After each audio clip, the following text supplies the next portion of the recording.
शिव पुराण श्री रुद्र संहिता द्वितीय खंड 5वां अध्याय। संध्या का चरित्र। सूत जी बोले, हे ऋषियों, नारद जी के इस प्रकार प्रश्न करने पर ब्रह्मा जी ने कहा, मुने, संध्या का चरित्र सुनकर समस्त कामनियां सती साध्वी हो सकती है। वह संध्या मेरी मानस पुत्री थी, जिसने घोर तपस्या करके अपना शरीर त्याग दिया था। फिर वह मुनि श्रेष्ठ मेधातिथि की पुत्री अरुंधति के रूप में जन्मी।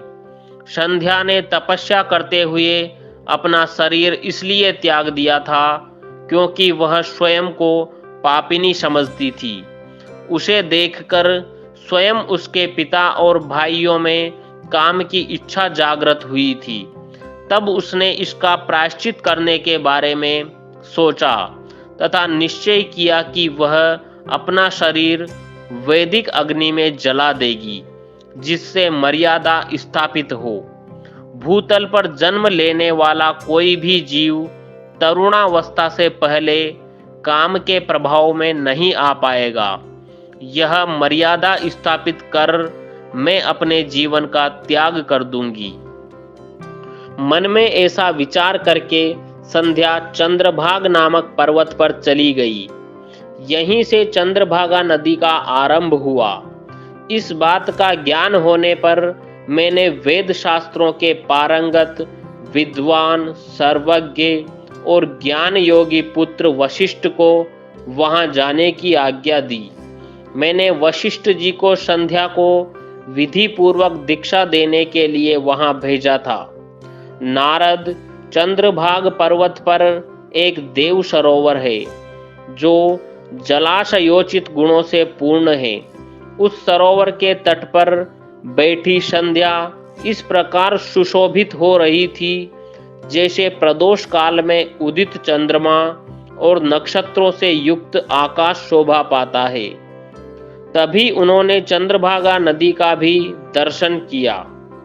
तब उस सरोवर के तट पर बैठी संध्या से वशिष्ठ जी ने आदर पूर्वक पूछा, हे देवी, तुम इस निर्जन पर्वत पर क्या कर रही हो? तुम्हारे माता पिता कौन हैं? यदि यह छिपाने योग्य न हो तो कृपया मुझे बताओ। यह वचन सुनकर संध्या ने महर्षि वशिष्ठ की ओर देखा। उनका शरीर दिव्य तेज से प्रकाशित था। मस्तक पर जटा धारण किए वे साक्षात कोई पुण्यात्मा जान पड़ते थे।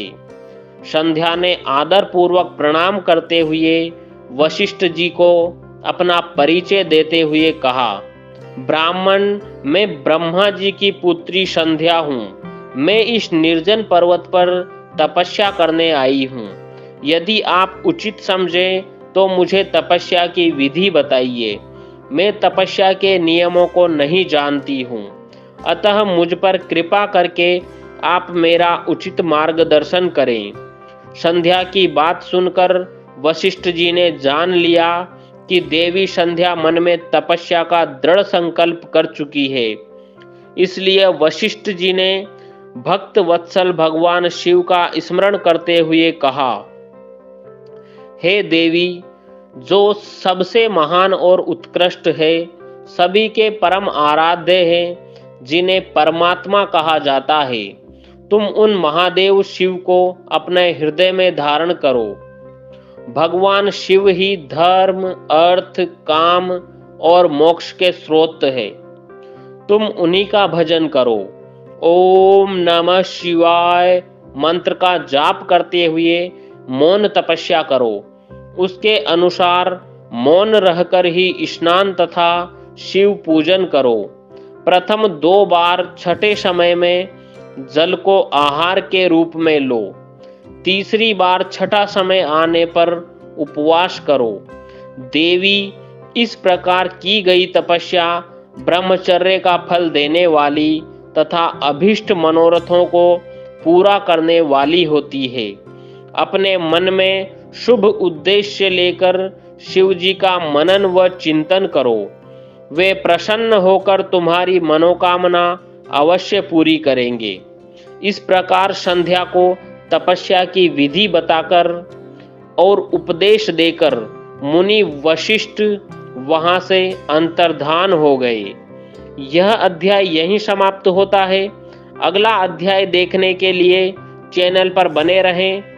अभी तक चैनल को सब्सक्राइब नहीं किया है तो चैनल सब्सक्राइब जरूर कर लें ताकि आने वाले वीडियो का नोटिफिकेशन आपको मिल सके। धन्यवाद।